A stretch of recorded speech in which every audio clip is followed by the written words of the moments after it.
Game hacking for fun and profit. Quand on veut hacker quelque chose, on essaie de comprendre comment marche ce quelque chose et comment on pourrait faire fonctionner ce quelque chose d'une manière inattendue. Aussitôt qu'on fait fonctionner ce système d'une manière inattendue, on déclenche souvent ce qu'on appelle un bug. Et dès lors qu'on déclenche ce qu'on appelle un bug, on peut créer un comportement, plutôt qu'il soit inattendu, le rediriger vers un comportement que l'on désire. Et c'est là que ça résulte en une faille. Et dès lors que c'est une faille, on peut exploiter cette faille et faire ce qu'on appelle du hacking, c'est-à-dire comprendre comment marche quelque chose et l'exploiter dans un sens. Un moyen d'apprendre le hacking, finalement, c'est de faire du game hacking. Pourquoi? C'est parce que c'est dans la même logique, le même esprit, sauf que c'est également un moyen fun d'apprendre le hacking, finalement. Parce que c'est plus fun, je trouve, de faire du hacking sur un jeu vidéo que de faire du hacking sur un site web. Ça dépend bien sûr du site web. Ça dépend bien sûr ce qu'on peut récupérer comme données. Mais en gros, les compétences sont similaires dans le sens où on peut parfois avoir besoin de certaines compétences comme l'édition de mémoire, par exemple modifier la mémoire d'un jeu ou d'un logiciel, c'est par exemple récupérer son contenu en hexadécimal et de faire de la modification dessus. Ça peut être du reverse engineering, du debugging. N'hésitez pas à regarder mes vidéos sur YouTube sur le reverse engineering et le cracking pour apprendre comment un peu tout ça marche. Ça consiste surtout en exploiter des failles de logique ou de mémoire, par exemple des dépassements de mémoire, les memory overflows. C'est souvent basé sur ce qu'on considère comme faire trop confiance à l'entrée d'un utilisateur. Si un utilisateur rentre une donnée, il faut par conséquent ne pas avoir confiance du tout en toutes ces entrées utilisateurs, puisqu'il pourrait rentrer n'importe quoi, notamment des choses qui ne seraient pas prévues par notre logiciel ou notre programme.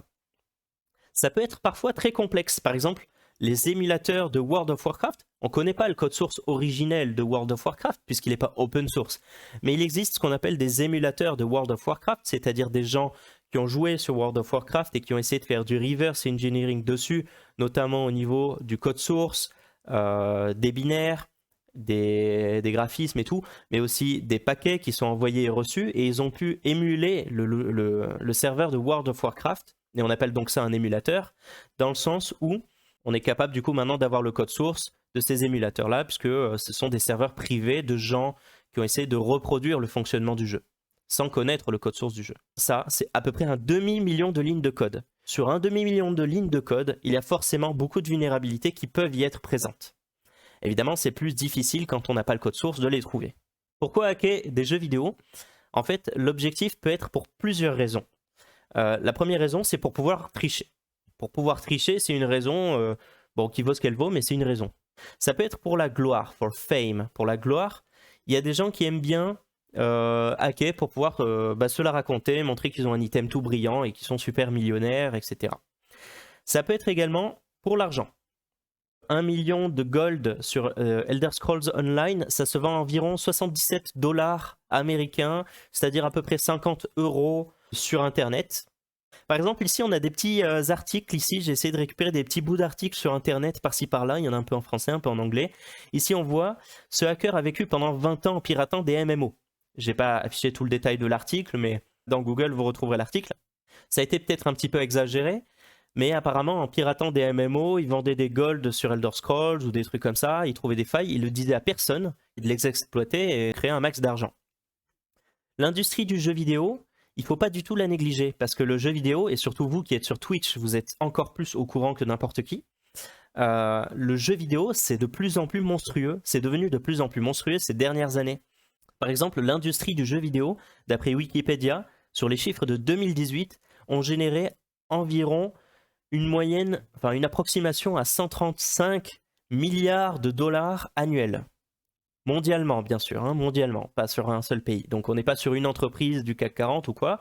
Le CAC 40 qui est du coup l'indice boursier parisien pour la France, majeur. Eh bien c'est quand même colossal. On peut également regarder les résultats d'Activision Blizzard. Le chiffre d'affaires n'est pas énorme si on regarde une entreprise d'un indice boursier connu. Par contre, leur bénéfice net, lui, est énorme. Et si on considère 2018 et 2019, on a 1,3 milliard d'euros. À l'heure où je vous fais cette vidéo, on est en fin 2021. Eh bien, je ne connais pas les chiffres récents, mais je peux vous dire qu'en 2020, ça a forcément explosé, c'est sûr. Mais en réalité, pourquoi hacker des jeux? C'est juste parce que c'est très fun, tout simplement. Maintenant, je vais vous parler du hacking classique qui n'est pas orienté jeu vidéo. Par exemple, exploiter un service vulnérable. Ça peut être plein de choses. On fait un scan Nmap, on voit des services. Plein de ports. On peut essayer de faire des failles dessus.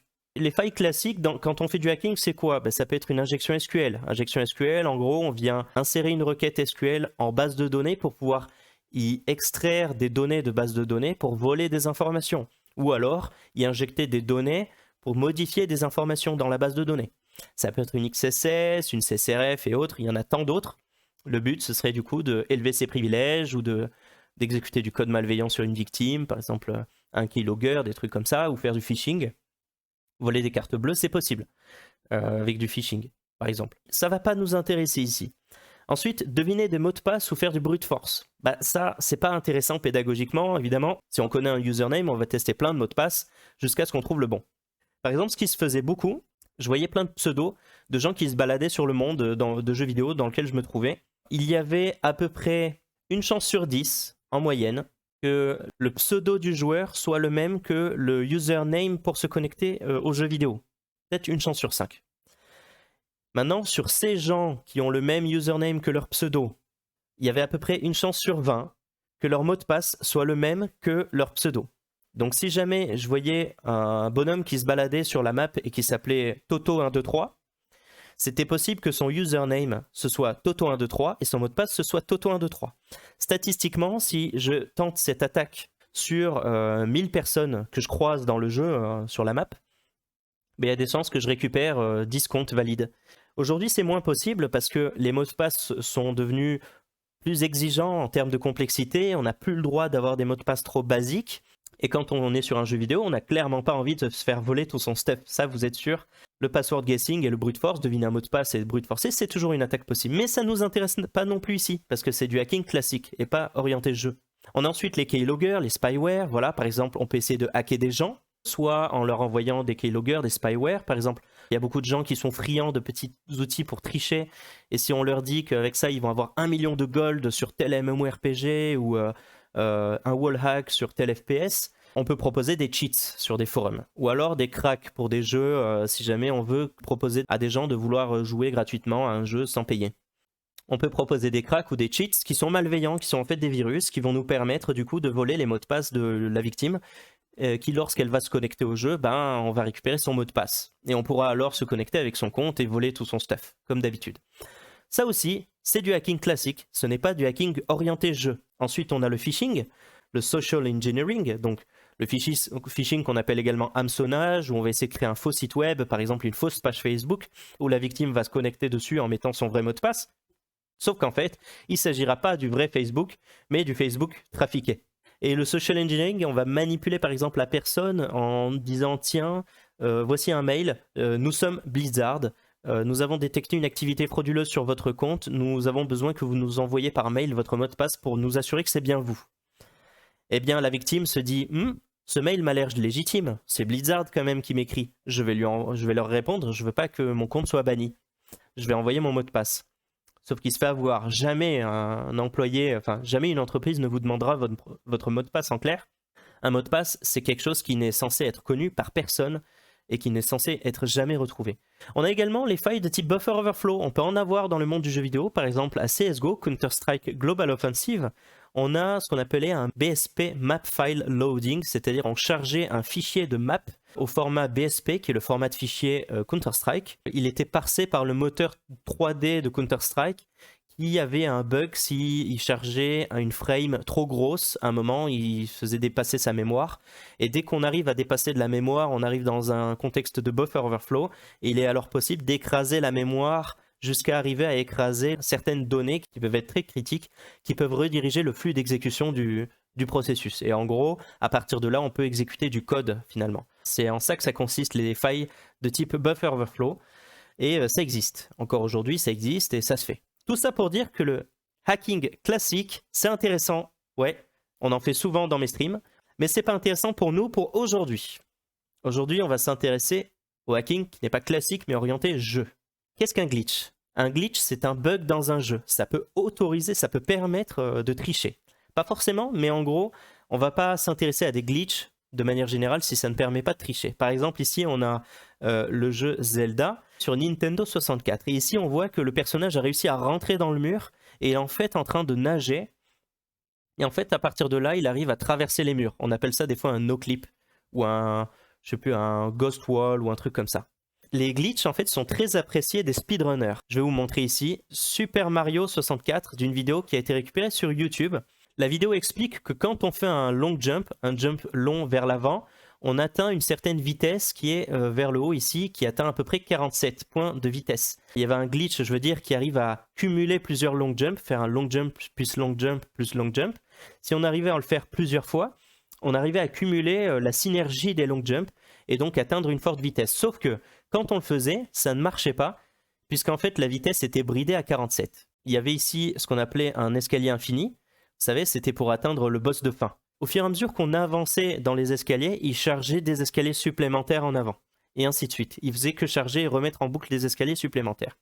Et quand on faisait un long jump vers l'avant dans les escaliers, on ne pouvait pas aller au-delà de 47. Et là, il y a des glitchers qui se sont dit, tiens, si on arrivait à aller au-delà de 47, on pourrait aller tellement vite que la frame de la suite de la map qui permet de rajouter un escalier supplémentaire n'aura pas le temps de se charger et donc on pourra traverser toute cette frame et passer de l'autre côté directement. On pourrait même traverser des murs comme ça, puisqu'il y aurait une frame avant et une frame après un mur, ce qui va se retrouver soit avant, soit après, mais pas devant.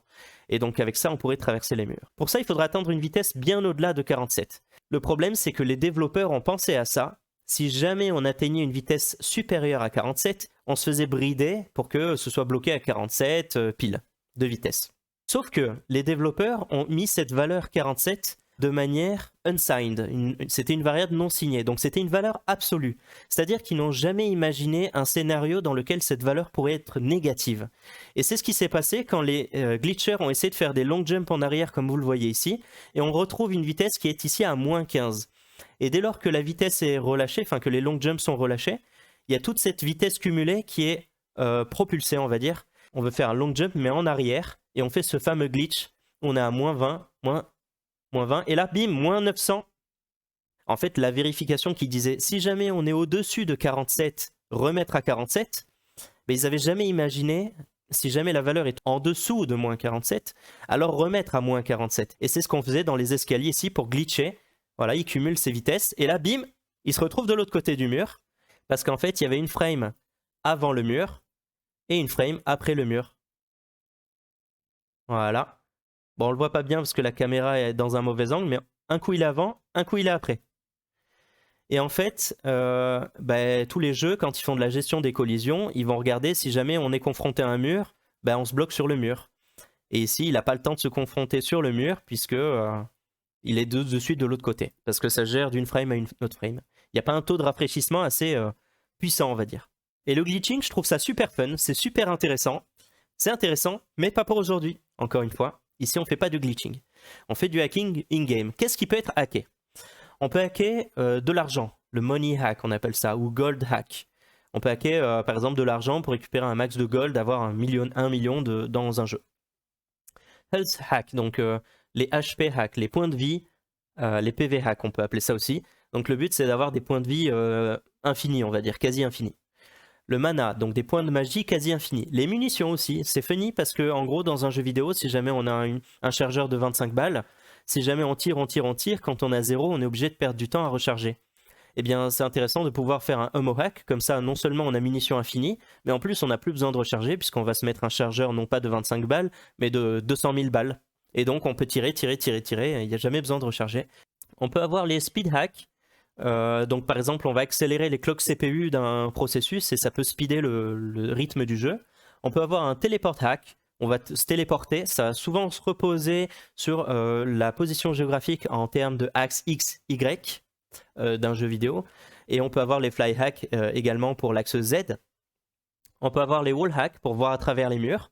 Alors les wall hacks c'est souvent très utilisé dans les jeux en ligne du style FPS comme ici sur Counter-Strike Global Offensive. Il y a le PVP ou le PK hack, Player vs Player, donc joueur contre joueur. On se dit aussi JCJ, version française. Dans certains jeux on parle aussi de PK hack pour Player Kill Hack. Je me souviens sur un jeu en gros quand c'était 0 c'est qu'on pouvait tuer personne. Quand c'était 1 c'est qu'on pouvait tuer tout le monde sauf ceux de sa guilde. Et quand c'était à 2 c'est qu'on pouvait tuer tout le monde. Et même ceux de sa guilde. Donc c'était des maps PVP qui activaient cette variable selon les bonnes valeurs. Et donc quand on capturait cette variable, on pouvait la modifier sans que ce soit legit en fait. Ensuite on a les bots. On peut avoir des aimbots qui permettent de tirer une balle dans la tête directement dans la tête des ennemis instantanément. Ou alors des farming bots qui vont par exemple sur un MMORPG tuer des monstres, ramasser les items, tuer des monstres, ramasser des items. Vous laissez ça tourner toute la journée ou toute la nuit et le lendemain vous arrivez et vous avez plein de gold.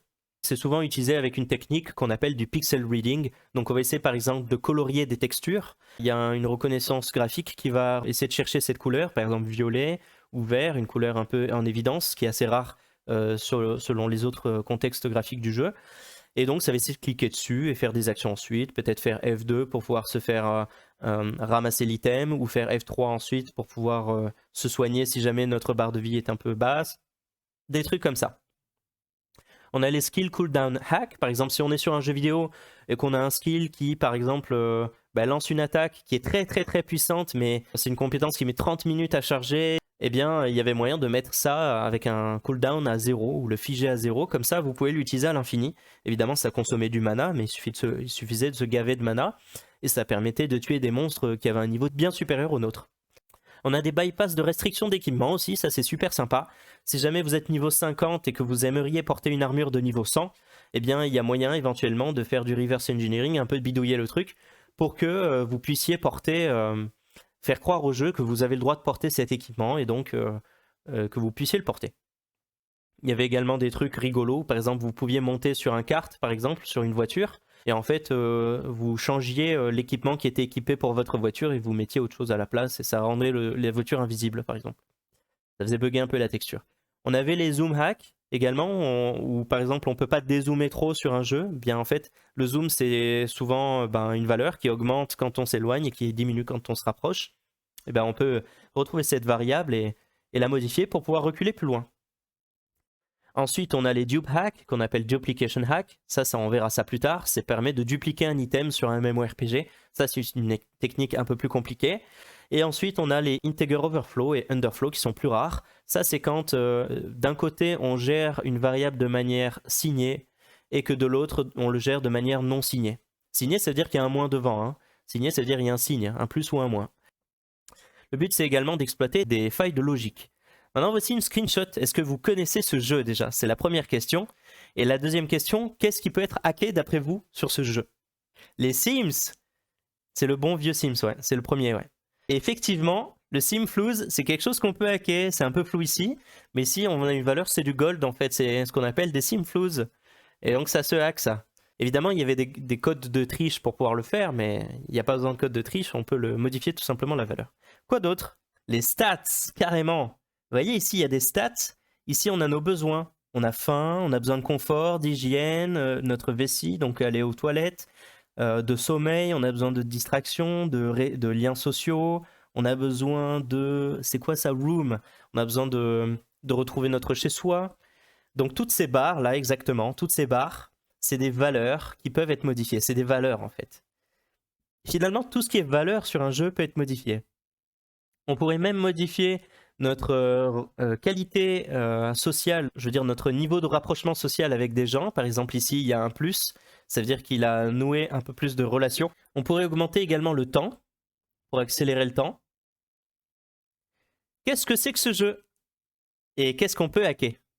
C'est le bon vieux Warcraft 3, le bon vieux classique. Qu'est-ce qu'on peut hacker maintenant? Exactement, tous ces trucs en haut à droite. La valeur des objets.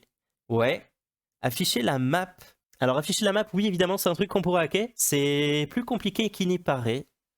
Ouais, c'est plus compliqué qu'il n'y paraît. Il faudra faire du reverse engineering et bidouiller avec un debugger.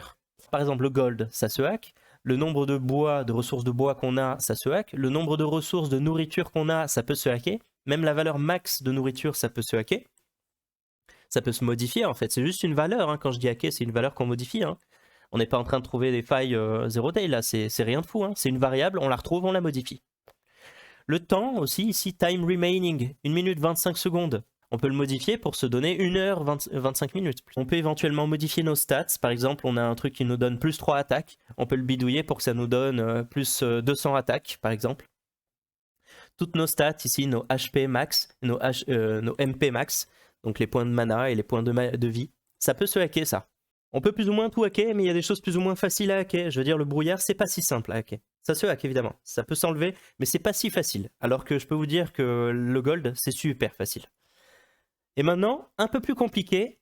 Ici, on n'est plus sur un jeu offline, mais on est sur un jeu online. C'est un jeu en ligne. Il s'agit d'un MMORPG. Est-ce que des gens savent ce que c'est? C'était un jeu très peu connu qui a été développé par l'entreprise Triggersoft, qui avait également développé Ragnarok. Ça s'appelait Rose Online. Et Rose, ça voulait dire Rush on 7 episodes. Et parce qu'il y avait 7 planètes, et par défaut, on était sur la planète de Junon. Et après, il y avait Luna, et après, il y en avait d'autres. Vous comprenez qu'on est sur un MMORPG. Bon, pour les nostalgiques, je suis content qu'il y en ait qui reconnaissent. Qu'est-ce qui peut se hacker maintenant, d'après vous? C'est online, hein. Dans le chat, on me dit le level. Je m'y attendais. Eh bien, non. Le level, ce n'est pas quelque chose qu'on peut hacker. Parce que je vais retrouver la valeur du level, et je vais me mettre, par exemple, niveau 120. J'aurai l'air super puissant. Mais en fait, tous les autres joueurs me verront comme un niveau 76. Donc je ne serai pas vraiment niveau 120, j'aurai juste modifié l'affichage graphique en local sur mon ordinateur de mon level. Mais en fait, ce qui décide de mon level, c'est le serveur de jeu. Ce n'est plus mon ordinateur. C'est le serveur de jeu qui décide et qui m'envoie l'information pour que mon ordinateur, lui, l'affiche. Et donc si je modifie cette valeur, je vais modifier cette valeur d'affichage finalement, et non pas la vraie valeur. De même que moi, ma puissance d'attaque ne sera pas augmentée. Donc le level, ça ne marche pas. Maintenant, on me propose le cooldown. Exactement peloutre, le cooldown, ça peut se gérer côté serveur, ça dépend des jeux.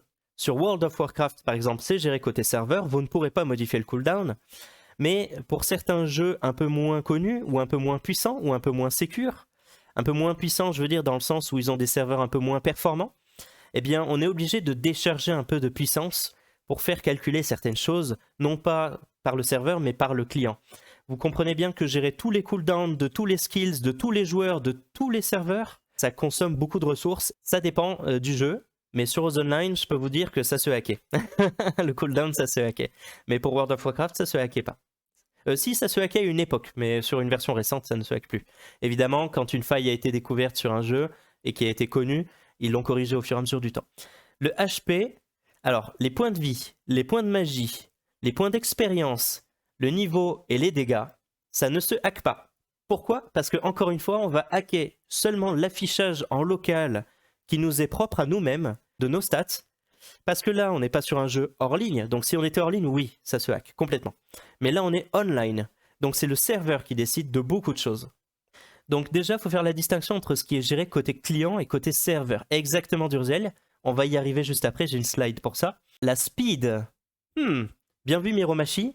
La speed, c'est quelque chose qui est normalement géré côté serveur, mais qu'on peut effectivement hacker côté client, qui souvent fonctionne côté client. En gros, le serveur peut être le plus sécure du monde s'il gère tout du côté du serveur et qu'il ne fait que nous afficher ce qu'on est censé voir et ce qu'on est censé, on est censé se soumettre à ce qu'il nous donne comme information. Sauf que c'est pas toujours le cas, c'est un peu une utopie. Un serveur ne peut pas gérer tout simplement parce que ça demande trop de ressources. Maintenant, je vais vous dire, tout ce qui est niveau, pseudo, tout ça, ça peut pas se hacker. Il y avait les coordonnées géographiques, ça, on avait même les coordonnées X et Y ici, ça pouvait se hacker. Et le cooldown des stats, on pouvait hacker éventuellement le chat pour pouvoir faire du flooding, des trucs comme ça, ou écrire des caractères qui seraient interdits parce qu'il y avait un filtre anti-insulte, par exemple. On pouvait hacker également, on pouvait faire du PK hack. Par exemple, ici, on est sur une map où tout le monde peut attaquer tout le monde.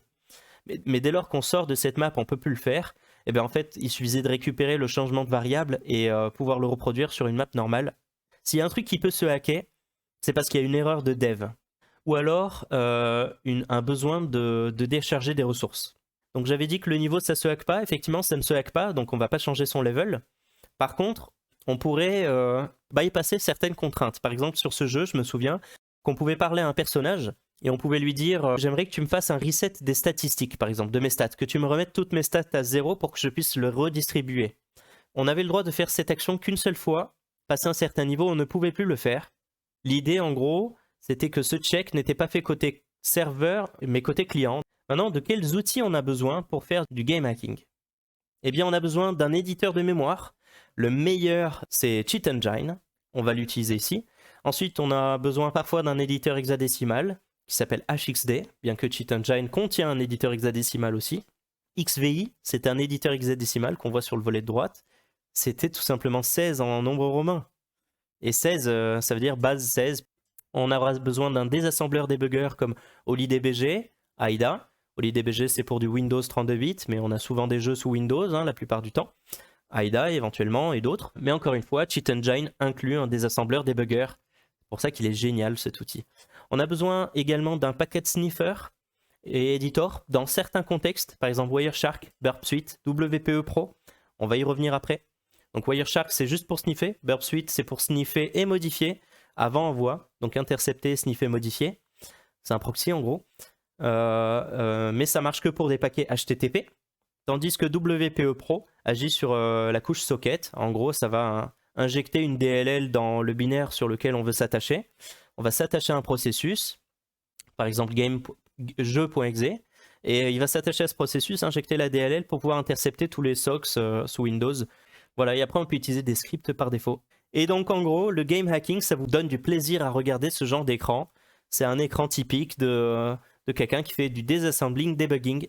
On a des adresses mémoire à gauche. Ici, on a les operational codes, donc le langage machine. À droite, on a le code assembleur. Encore à droite, on a les registres assembleurs. Tout en bas à droite, on a la pile, la stack. Et en bas à gauche, on a le dump hexadécimal. On y reviendra plus tard.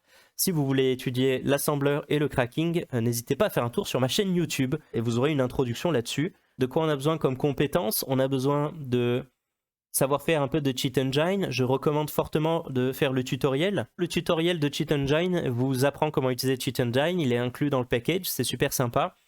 Il est très didactique et très efficace. Et connaître un peu l'édition de code hexadécimal. Des compétences plus poussées peuvent être requises, par exemple de l'assembleur, du reverse engineering, savoir programmer en C, C++, Python, et comprendre un peu comment marchent les API Windows 32. On a souvent les jeux qui sont disponibles sous Windows.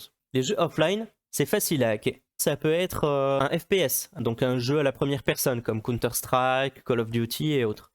On peut avoir des RPG, des jeux de rôle, plein de jeux single player. On peut avoir par exemple le Pinball de Windows XP, on peut avoir les Worms, on peut avoir Skyrim, on peut avoir GTA. Tout ça, c'est plutôt des jeux qui sont offline. Les jeux hors ligne sont faciles à hacker. Pourquoi? Parce qu'en gros, c'est tout simplement un processus qui va allouer un petit peu d'espace dans la RAM et qui va contenir toute une table d'adressage mémoire. Et à chaque adresse mémoire sera contenue une valeur. Le but, c'est de faire de l'édition de mémoire. Dès lors qu'on a retrouvé la valeur, on peut la modifier. Des techniques plus avancées sont possibles comme l'injection de code assembleur ou la modification de code assembleur ou l'injection de DLL. Par exemple, vous avez la chaîne YouTube de Live Overflow qui est super, de laquelle je me suis inspiré pas mal pour la partie pratique à la fin de cette présentation. Moi, je vais vous faire un fly hack, mais lui, il en a fait un super stylé où on voit vraiment le bonhomme qui a les mains en l'air comme s'il volait. En fait, c'est l'animation du jump. Donc, il a recodé une DLL, et il a injecté cette DLL dans le jeu pour pouvoir invoquer cette fonction et pouvoir voler. En gros, quand il appuie sur une touche, ça le fait voler littéralement. Je vais vous faire une démonstration sur un émulateur de Game Boy Advance qui s'appelle Visual Boy Advance. On va apprendre à hacker sur les Sims permis de sortir, comment avoir de l'argent à l'infini, des stats à l'infini et les skills et les compétences au maximum. Donc là, je suis dans les Sims permis de sortir. J'ai 85 $, 85 Simflows ici, vous voyez. Et je peux acheter un objet. Par exemple, je vais acheter une bière. Mais d'abord, je vais lancer Cheat Engine et je vais attacher. Cheat Engine va se greffer à Visual Boy Advance. Hop, je m'attache dessus. De cette manière-là, Cheat Engine est capable de traquer toutes les variables qui pourraient se trouver dans ce jeu. On voit qu'on a 85 Simflows, donc moi je vais chercher toutes les valeurs qui pourraient avoir 85. Et j'en vois plein. Maintenant, comment je fais pour trouver la bonne valeur? Eh bien, il suffit juste que je change cette valeur. Par exemple, je vais acheter une bière ici. Je suis à 85 Simflows. Et là, hop, je suis passé à 80 Simflows. Donc je peux faire une nouvelle recherche qui va chercher parmi cette liste-là, lesquelles valent maintenant 80. J'ai mis 80, je vais Next Scan, et on en voit un seul. Je vais racheter un autre pour vous prouver, je vais racheter une autre bière, je devrais tomber à 75, et on voit ici qu'effectivement la valeur était de 75, précédemment de 80. Je double-clique, elle se retrouve en bas, et à la place de 75, je vais mettre 200 000. Qu'est-ce qui se passe dans le jeu? Et là, j'ai 200 000 Simflows. Vous voyez? Donc là, je peux acheter encore une bière. Et je ne suis pas à 200 000, mais à 199 995. Moulaga infini. Et quand je dis infini, ça peut vraiment être infini. Par exemple, je le remets à 200 000 parce que c'est un chiffre joli que j'aime bien. Et je coche la croix ici, ça veut dire freeze. Je fige la valeur. Et donc là, je vais acheter une autre bière. Et là, je reste à 200 000. Alors, on a vu une animation qui l'a fait tomber à 995 à la fin. Ici, on le voit temporairement. Mais ça repasse à 200 000. Je peux hacker à peu près toutes les autres valeurs, comme vous le saviez. Je vais recommencer, je vais relancer une autre partie. Je vais créer un Sims. Et ça, ce que je vous ai montré, ça marche sur tous les jeux. Et non, tu ne peux pas faire pareil sur ton compte bancaire, Cool Freeze. Puisqu'encore une fois, quand tu vas sur le site de ton compte bancaire, bah, tu as un client, c'est ton navigateur web, et un serveur, le serveur bancaire. Et donc toi, tu vas juste modifier l'affichage sur ta page web, comme quoi tu as 9999999 euros. Mais en fait, sur le site web, le serveur, il connaît la vraie valeur. C'est lui qui décide. Tu es obligé de te soumettre à la valeur qu'il te donne. Et donc tu vas juste modifier ton affichage local. C'est le même délire qui se passe avec les jeux online. On a des points de stats. Je peux dire qu'il est super propre, comme super extraverti, super dynamique. Le fait qu'il soit super propre, ça me permet qu'il va se salir moins vite, donc il prend moins souvent des douches. Il va être extraverti, donc il va se faire des amis plus facilement. Le fait qu'il soit dynamique, faire les actions plus rapidement peut-être, ou apprendre plus rapidement. Le problème, c'est que j'ai que 25 points à distribuer. Je suis obligé de réfléchir à un bon équilibre pour personnaliser mon Sims. Mais moi, je veux pas qu'il soit personnalisé, je veux que ce soit juste l'homme parfait. Et donc, pour ça, je dispose uniquement de 25 points sur les 50 à distribuer. Ben, encore une fois, c'est une valeur. Donc, je vais faire un nouveau scan, et je vais dire que je cherche une valeur qui vaut 0. J'en ai plein. Hein. Je vais rajouter 1, 2, 3, 4, 5. 5 barres. Je me retrouve avec 5 points à distribuer. Et donc, je cherche maintenant toutes les valeurs qui valent 5. J'en ai pas beaucoup. Et je vais en remettre une comme ça. Et je cherche maintenant toutes les valeurs qui valent 4. Ça a l'air de marcher. Tac. Tac. Et maintenant, ça vaut 0.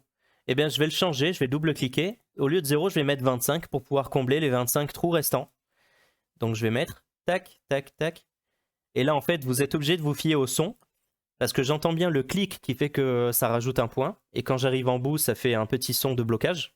Vous devez me faire confiance. Je suis en train de remplir toutes mes stats. Et ici, j'ai atteint 0. Donc, j'ai tout distribué. Et je fais OK. Et on va voir. C'est juste un bug graphique parce qu'ils n'avaient jamais prévu qu'on puisse atteindre plus, quoi. Exactement. Vous voyez sur Cheat Engine que la valeur avait diminué. Et j'affiche mes stats. Je suis parfaitement propre, parfaitement extraverti, parfaitement dynamique, parfaitement fêtard et super sympathique. Je suis l'homme parfait. Donc ça a marché. Mais vous voyez, de la même manière, j'ai d'autres stats ici. Cuisine, je peux être super doué en cuisine, en mécanique, en créativité et autres. Je veux devenir fort en mécanique, par exemple. Pour l'instant, je suis à 0 sur 10, donc je vais chercher toutes les valeurs. Alors, je vais ici dire que c'est pas 4 bytes, 4 octets, mais 1 octet. Parce qu'une valeur qui va de 0 à 10, ça peut être que codé sur une petite faible portion. Donc, je vais dire que c'est un octet. Et je vais dire que ça vaut 0. Je vais nettoyer ici tout ce qui est en bas. Voilà. Et maintenant, je vais augmenter mon niveau de bricolage en mécanique en augmentant d'un point. Ici, j'ai augmenté d'un point d'aptitude. Vous voyez, j'ai augmenté ma mécanique d'un point, donc je cherche tout ce qui vaut maintenant un point. Il y en a beaucoup moins. Hop. Hop, je cherche, je refais ça pour dire que ça vaut toujours 1, parce qu'il y a certaines valeurs qui se mettent à changer quand j'affiche un truc ou un autre truc. Vous voyez, ça permet de diminuer un peu le nombre de résultats. Là, on est à 56, 48 résultats trouvés. Maintenant, je vais passer le chiffre à 2 en augmentant encore un peu ma mécanique. J'ai augmenté encore d'un point. Maintenant, mon niveau en mécanique se trouve à 2. Donc, je cherche 2. Et je trouve une seule valeur. Qu'est-ce qui se passe si je le mets à 10? Tac, je l'ai mis à 10. Dans le jeu, je me trouve toujours avec 2. Mais je vais fermer ma page de statistiques et je vais la réouvrir. Et en fait, on comprend que c'était juste un problème d'affichage graphique qui fait que ça se rafraîchissait que quand on affichait les statistiques. Et donc, je suis devenu un dieu de la mécanique. C'est magnifique.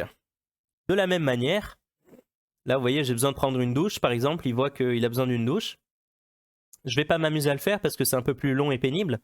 Mais en fait, toutes ces valeurs ici qu'on voit pour la douche, c'est une valeur qui vaut probablement ici 0. Mais en fait, c'est des valeurs, je ne sais pas si ce sont des nombres à virgule, c'est-à-dire des nombres flottants ou doubles, ou si ce sont des nombres entiers. Et je ne sais pas quelle est leur valeur exacte. Donc, je suis obligé de prendre une douche, de prendre un peu de douche, de l'augmenter. Ça a augmenté. Et je cherche les valeurs qui ont augmenté. Puis ensuite, je me ressalis en allant aux toilettes, par exemple. Ici, ça me ressalit normalement. Ah non, ça ne me salit pas. Mais je peux aller faire du sport, par exemple de la muscu, pour rebaisser mon niveau. Et en gros, je vais jouer avec Cheat Engine.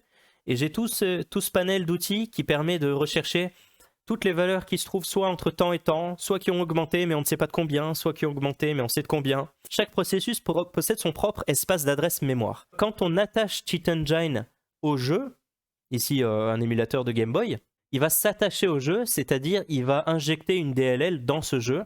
Il faut être admin pour ça, mais en gros, Cheat Engine va injecter une DLL dans ce jeu-là pour que Cheat Engine possède son pied sur l'espace mémoire du jeu. Donc à ce moment-là, Cheat Engine se retrouve dans le même espace mémoire du jeu. À partir de là, il a juste à chercher toutes les adresses mémoire qui se trouvent dans le processus et il va stalker leurs valeurs. Donc finalement, on a pu avoir argent infini, gold infini, stats infini et skill et compétences infinies. C'est difficile à hacker un jeu online parce qu'on n'a pas du tout le contrôle sur la majeure partie des variables et on est soumis à ce que nous fournit le serveur en fait. On peut avoir des MMORPG, des Massive Multiplayer Online Roleplay Game, comme World of Warcraft, on est dans un monde, on évolue, on a des items, on peut vouloir les dupliquer, on peut vouloir avoir du gold, on peut essayer de modifier son level, on peut modifier son speed, est-ce qu'on peut faire un fly hack, est-ce qu'on peut traverser les murs, est-ce qu'on peut se téléporter. On a les MOBA, comme Dota 2, League of Legends, c'est un peu le même délire. Les FPS online, le seul intérêt, ça sera en général de faire un wall hack, de voir à travers les murs ou de tirer à travers les murs, en supprimant des textures. J'aime beaucoup Counter-Strike, je veux pas qu'il y ait des cheaters dessus, quoi. Et ensuite, on a les jeux de casino comme poker, blackjack. Mais s'il y a un endroit où c'est fun, c'est bien les MMORPG, en fait, je trouve. Maintenant, comment ça marche un jeu online ? Il y a deux morceaux de logiciel, il y a deux morceaux de software, en fait. Il y a le côté client et le côté serveur. Il y a le client side et le server side. Ici, vous avez un serveur qui est jaune en plein milieu. Il distribue du service à plein de clients. Et tous les clients, c'est des joueurs. Le serveur, c'est lui qui contrôle toutes les données, qui contrôle vos données de personnage, votre inventaire, où vous vous trouvez, quel est votre niveau, vous voyez, tout ça. Votre gold. Et les clients, eux, ils ne font que interagir avec le serveur pour pouvoir interagir. Par exemple, ils vont dire au serveur, je vais me déplacer de tel point A à tel point B. Le serveur va dire OK. Et puis ensuite, le serveur va dire, ah, il y a un monstre qui t'attaque. Le client va dire, je comprends que je prends des dégâts, je réagis. Le serveur dit, ah, je vois que tu as envoyé 20 dégâts au monstre. Quand le monstre est mort, vous vous doutez bien que ce n'est pas le client qui dit au serveur, j'ai tué le monstre. C'est le serveur qui décide que le monstre a été tué. Sinon, c'est pas du tout sécure, évidemment. Le serveur dit, ah, je vois que le nombre de dégâts que tu viens d'infliger au monstre lui a fait atteindre 0 de points de vie, et donc il est mort. Le serveur va générer aléatoirement un objet qui va faire tomber par terre, et le client va recevoir cette information, comme quoi il y a un item qui est tombé, il va venir le ramasser, en disant au serveur, je suis en train de le ramasser, et voilà. Il y a des jeux en ligne qui sont basiques. Ici, on avait Prezi. C'est un site qui n'existe plus, donc je peux en parler aujourd'hui, hein. Mais c'est un jeu en ligne, c'est-à-dire on se connectait sur notre compte et on pouvait jouer à des petits jeux en flash. Et en fait, ces petits jeux, en gros, c'était des mini-jeux qui nous rapportaient 1 centime, 2 centimes. Et quand on avait à peu près 10 euros, 15 euros, on pouvait commander une peluche ou des petits goodies, des trucs comme ça. Et en fait, le client, c'est notre navigateur web. Ici, on voit un Internet Explorer. Et le serveur, c'est le serveur web. On va jamais modifier la valeur de notre argent, puisque l'argent est géré par le serveur. Vous voyez ? Et nous, côté client, on a juste l'affichage de l'argent qui nous est renvoyé par le serveur. C'est un miroir, en fait. C'est le reflet de notre argent. Ce n'est pas le vrai argent. Donc, il y avait des jeux comme ça. On pouvait également essayer de bidouiller des jeux qui sont en JavaScript. À partir du moment où c'est en JavaScript, on peut lire et modifier le code JavaScript. Parfois, c'est des jeux qui sont obfusqués, c'est-à-dire un peu camouflés, rendus compliqués pour rien. On peut les décamoufler, en gros. Ça demande un peu plus de travail, mais c'est complètement faisable. Et on avait les jeux Flash. La valeur réelle en mémoire, c'était égal à la valeur 100 gold multipliée par 8, auquel on additionnait une valeur aléatoire du jeu. Une valeur inconnue. Parfois ça valait 0, parfois ça valait plus, ça dépendait. On pouvait le faire pour retrouver la valeur dans un jeu Flash, par exemple. Il y a également ce qu'on appelle la Flash Substitution. En gros, on télécharge le fichier Flash, c'est SWF, et en gros, Flash, on le récupère, on le décompile, on le modifie, et on le remet à la place dans notre cache internet, dans nos fichiers de cache internet, pour que notre client web ne récupère pas le flash qui est fourni par le serveur, mais récupère le fichier flash qui est stocké en local sur notre ordinateur, qu'on aurait trafiqué. L'idée de récupérer un fichier flash en local plutôt que sur le serveur, c'était pour augmenter la vitesse de chargement, ça évitait de retécharger le flash qui pouvait être lourd, ça pouvait peser 1 méga, 2 mégas, ça pouvait être long à charger, et donc pour charger rapidement, on chargeait non pas le fichier flash d'internet, mais notre fichier local si jamais on l'avait déjà. Et donc il suffisait de le trafiquer et d'empêcher le client web d'aller faire une mise à jour du fichier Flash. Mais bon, Flash aujourd'hui c'est deprecated, c'est obsolète, donc de toute façon on s'y intéresse plus. Maintenant on va essayer d'hacker un petit jeu online, c'est une page web, et en gros il compte le nombre de caractères, donc people, some, feet, well, always, up, under. Avec Burp Suite, je vais changer mes paramètres de proxy pour que je passe par le logiciel Burp Suite que je vais lancer là ici, et je vais intercepter avec Burp Suite, c'est-à-dire je vais intercepter tout ce qui est paquet HTTP. Du coup je suis pas concentré pour taper, mais c'est pas un problème, vous allez voir. Et là, bim, il y a une requête. Il fait word list et il contient toute une liste de mots et compare ça avec user input. Donc toute la liste de mots que j'ai tapés, suivi d'un %20 entre chaque mot. %20, ça veut dire le caractère espace encodé en hexadécimal. Je vais remplacer le caractère pipe et je vais dire que tous les mots que j'ai envoyés en input, bah, c'est 100% identique à la word list. Donc je fais envoyer, coller, forward. Et voyons les résultats. Et je vois que j'ai réussi à taper 400 mots par minute. Ce qui est énorme. Et le record des dernières 24 heures, c'est quelqu'un qui a fait 215 mots par minute. Maintenant, on va parler MMORPG. Comment est designée l'architecture d'un MMORPG? Typiquement, c'est pas toujours vrai. On peut en général constituer un serveur MMORPG en 3 serveurs. Un serveur de login qui permet de se connecter, s'inscrire. Un serveur de personnage qui permet de charger des données de caractère, par exemple, quelle est la coupe de cheveux du personnage, quel est son inventaire, combien d'argent il a en stock dans sa banque, et le world server. Comment sont les mouvements des monstres, comment on gère la gestion des dégâts sur les monstres, à quel rythme réapparaissent les monstres, les respawns, qu'est-ce qu'ils peuvent dropper, qu'est-ce qu'ils peuvent faire tomber comme item, etc. et bien d'autres.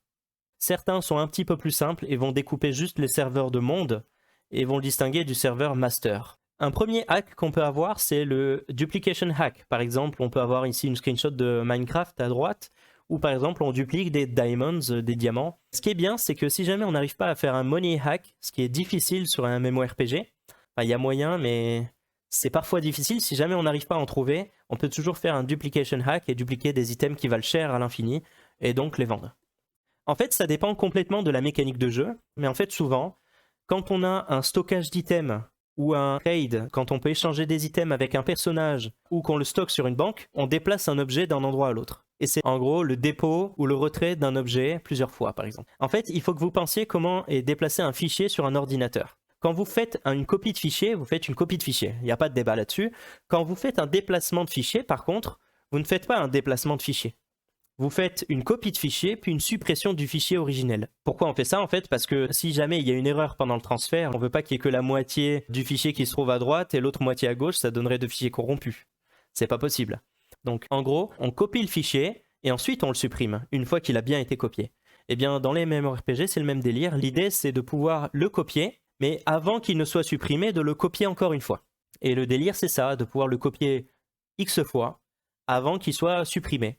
Donc soit on le fait très très vite, dans ce cas-là on exploite une faille de type race condition, soit on le fait plus facilement avec un debugger où on va s'arrêter à l'instruction assembleur qui va faire cette action, la mettre en pause et y injecter une autre action assembleur, c'est-à-dire au lieu de mettre la suppression, de mettre une autre copie à la place.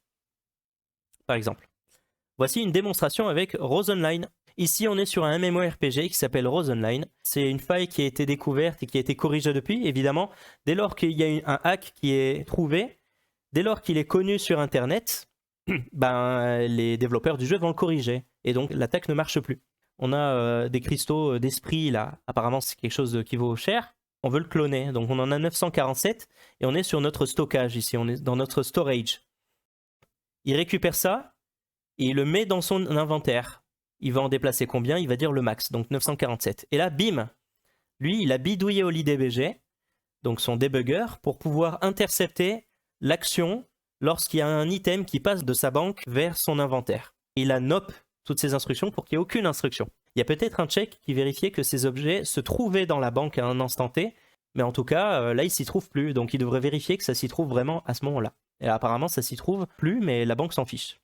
Pareil avec le retrait d'or, il a déposé 14 millions de gold, il dépose 2 milliards, et maintenant il retire 2 milliards. Sauf qu'au moment du retrait de 2 milliards, il fait croire à son client qu'il y a assez d'or dans la banque. Et donc il peut retirer, il peut le faire plein de fois, et donc on se retrouve à la situation où il se retrouve avec 64 milliards de gold. C'était un hack de 2013, donc ça date un peu. Il y a aussi le crash dupe, ça c'est un peu plus bourrin, pour dupliquer des items. Ça consiste à exploiter la fonctionnalité de rollback d'un MMORPG. Par exemple, on a l'inventaire d'un utilisateur qui va être sauvegardé lorsque l'utilisateur se déconnecte du jeu, mais aussi toutes les à peu près 60 secondes. Ça dépend évidemment du jeu. Mais on a un exemple où, par exemple, le joueur A donne un super item au joueur B. Le joueur B se déconnecte. Donc, le super item est sauvegardé dans l'inventaire de B. A ne possède plus super item, mais il n'a pas encore fait une sauvegarde de son inventaire, et là, le serveur crash, le serveur plante. Si le serveur plante, le caractère serveur, pour être précis, celui qui gère tous les inventaires finalement, quand B va se reconnecter, il va se retrouver avec super item parce qu'il l'avait, mais quand A va se reconnecter, il va se retrouver vers la sauvegarde précédente, c'est-à-dire à l'époque où il avait encore le super item. Donc l'idée, c'est de faire planter le serveur. Pour faire planter le serveur, c'est pas si simple. Soit on génère un buffer overflow.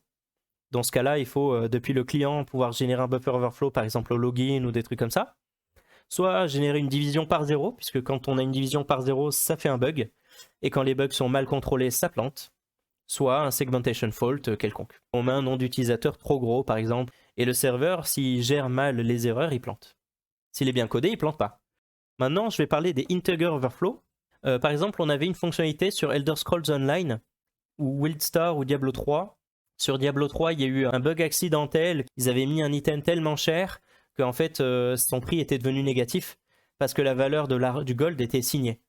Et donc, en gros, ils avaient dit, oui, cet objet, on veut qu'il soit pour le fun dans les vitrines des marchands, mais il soit impossible à acheter. Et donc, ils ont mis une valeur à 4 milliards 994 millions. Enfin, vous voyez la valeur qui est là, quoi. Une valeur tellement énorme qui dépasse la valeur max du nombre d'octets. Ils avaient fait ça accidentellement. Il y avait ensuite Wildstar et Elder Scrolls Online qui ont été exploités pendant des années, ou au moins des mois, parce qu'ils étaient vulnérables à un bid, c'est-à-dire une vente d'enchères.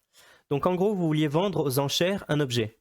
Vous le vendez 10 €, il sera affiché à 10 € en vitrine. Par contre, si vous le vendez à plus de 4,2 milliards, en fait, c'était affiché auprès des autres joueurs à moins 1 $. Si j'achète un objet qui vaut moins 1 $, c'est comme si je me faisais payer 1 $. Donc il y en a qui ont essayé d'acheter, ils se faisaient rajouter 1 $ dans leur inventaire pour avoir un objet. Par contre, le vendeur, celui qui a mis en place l'enchère, il récupérait moins 1 $. Sauf que c'était moins 1 $ avec le signe moins. Mais dès lors que ça passait dans son inventaire, c'était casté dans une valeur qui n'était pas signée, mais non signée. Et donc là, il récupérait non pas moins 1 $, mais 4,2 milliards de dollars. Donc il a réussi à créer de l'argent de nulle part, quoi. En gros, vous pouvez vendre de l'argent virtuel pour du vrai argent. C'est une faille qui n'est plus côté client, mais côté serveur. Donc c'est beaucoup plus puissant.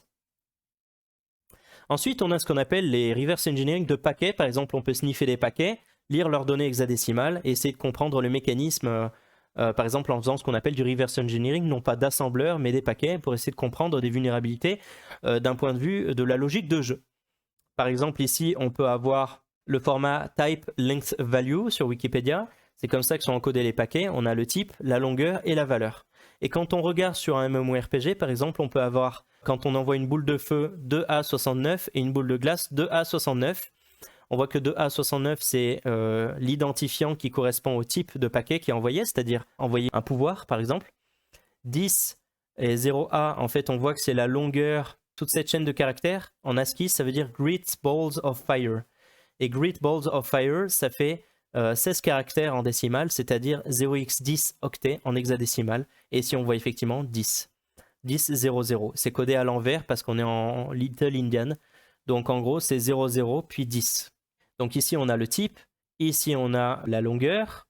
Et ici, on a le contenu de la payload qui est envoyé. Donc c'est le pouvoir qui est envoyé. Et ici, c'est un autre paquet qui est en fait la position géographique dans laquelle est orienté le lancement du pouvoir. Et on peut faire du reverse engineering de paquets, par exemple. On a un paquet pour vendre un item, donc on peut essayer de vendre un item alors qu'on ne le possède plus, et donc rejouer le paquet et le renvoyer plusieurs fois.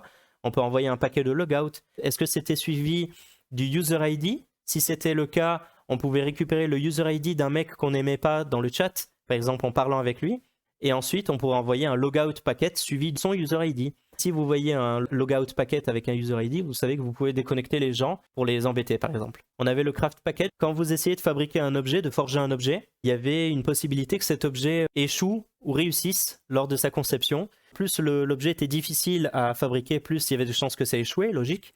Mais plus il fallait des objets chers pour le faire réussir.